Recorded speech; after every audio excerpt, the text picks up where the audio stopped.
nossos ancestrais receberam ajuda de visitantes extraterrestres. 8 de maio, 2019. Arqueólogos estão encontrando ruínas antigas em todo o mundo, mas a tecnologia usada para construir esses locais é muito mais avançada do que os cientistas esperavam. Na verdade, esses antigos construtores usavam técnicas que os construtores de hoje teriam dificuldade em reproduzir. Saiba mais na nossa recapitulação de alienígenas do passado. Ajuda de visitantes extraterrestres. Em vários episódios de Alienígenas do Passado, especialistas modernos revisaram alguns dos antigos locais que ainda nos deixam perplexos. Eles comentaram sobre os complexos projetos arquitetônicos e compararam a tecnologia que estava disponível nos tempos antigos com os avanços disponíveis hoje. Aparentemente, nem tudo se soma. Torna-se imediatamente claro para os espectadores que a construção desses templos seria difícil, mesmo com as conquistas tecnológicas atuais. Os especialistas da série Alienígenas do Passado, no entanto, acreditam que nossos ancestrais tinham uma compreensão muito mais profunda tanto das técnicas de construção quanto das tecnologias aeronáuticas do que fazemos hoje, em parte graças à ajuda de extraterrestres. Teóricos suspeitam que a fonte desse conhecimento tenha vindo de astronautas alienígenas que visitaram a Terra, vindos de outra galáxia.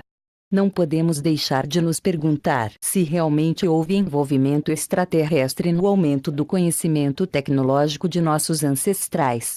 E como não podemos recriar hoje o que nossos ancestrais construíram há muito tempo, então como eles foram capazes de construir essas cidades usando apenas as ferramentas brutas disponíveis para eles em sua época?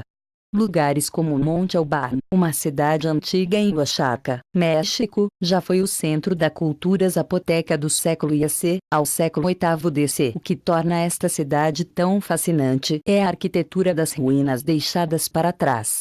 Os blocos usados para construir Monte Auburn foram cortados e moldados para equações matemáticas específicas. Esses blocos foram então empilhados tão bem juntos que os espaços entre as pedras eram diminutos. Essa precisão é difícil até mesmo para os padrões de hoje, então, como é possível que nossos ancestrais usaram ferramentas menos que básicas? Outro exemplo de arqueologia antiga inexplicável pode ser encontrado no Templo de Júpiter, localizado em Baalbek, no Líbano. É um templo de 2000 anos dedicado ao próprio rei dos deuses, Júpiter do Olimpo. Maior megalito antigo conhecido. Baalbek, Líbano. Quem realmente o fez? Wikimedia Commons. O templo é considerado único por seus grandes pilares de concreto, principalmente porque a estrutura é colocada sobre blocos de pedra de 3.000 toneladas. Para colocar essa imagem em uma perspectiva melhor, os pilares de Stonehenge pesam cerca de 1/40 disso. Então, como eles foram levantados e como eles foram movidos para o local? Os pilares cortados de granito rosa foram supostamente trazidos da pedreira de Aswan, no Egito, a mais de 1.500 quilômetros de distância. Isso levanta a questão de como pilares de granito de 3.000 toneladas foram transportados ao longo do trecho de 1.500 quilômetros. Levaria 2 caminhões puxando e 5 caminhões empurrando um bloco de pedra de 1.000 toneladas, usando a tecnologia de hoje, apenas por um quarteirão. Imagine o transporte de 3 pilares de granito, usando a tecnologia antiquada. Os cientistas da antiguidade descobriram o poder do voo há milhares de anos. Além de dominar técnicas avançadas de construção, nossos ancestrais também pareciam ter dominado o poder de voar. Em 1898, um pássaro de madeira esculpido em uma vara é descoberto em um túmulo em Saqqara, Egito. O que é interessante sobre a descoberta é que ela não se parece com um pássaro. É mais parecido com um modelo de avião, porque não tem penas ou cauda, mas sim o que parece ser um leme de avião ou elevador. Havia hieróglifos no modelo que dizia presente de Amon e foi encontrado com 3 textos de papiro que incluíam a frase "Eu quero voar". A ave de Saqqara tem 2.200 anos.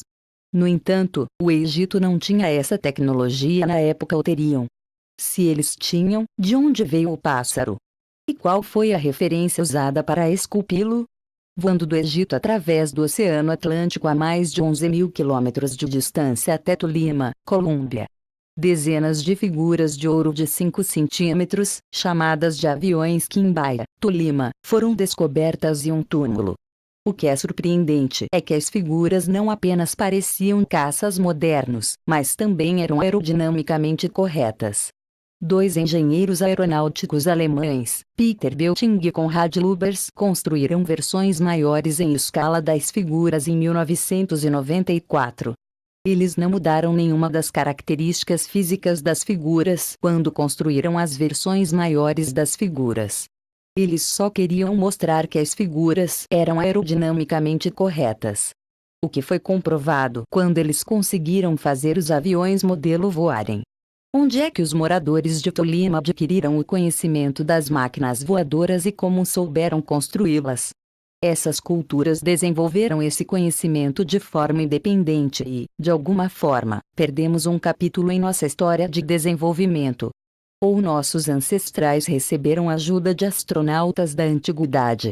Outras evidências podem ser encontradas na Quebra Nagast, uma tradução etíope da dinastia de Salomão. Nela, a escritura menciona o rei Salomão voando em um tapete mágico de 18 metros de largura por 18 metros de comprimento. Aparentemente, ele até deu à rainha de Sabá seu próprio tapete voador. De acordo com o Quebra Nagast, ele costumava voar para locais diferentes em seu tapete mágico. Este é o conceito dos tapetes mágicos voando nas histórias das noites árabes que são contadas hoje, o que pode ser uma representação precisa da aeronave especial de Salomão. Teorias à parte, ainda não estamos mais perto de saber de onde vinha esse tapete voador e se o próprio Salomão pilotou a nave. De qualquer forma, este conto antigo levanta uma enorme quantidade de novas perguntas.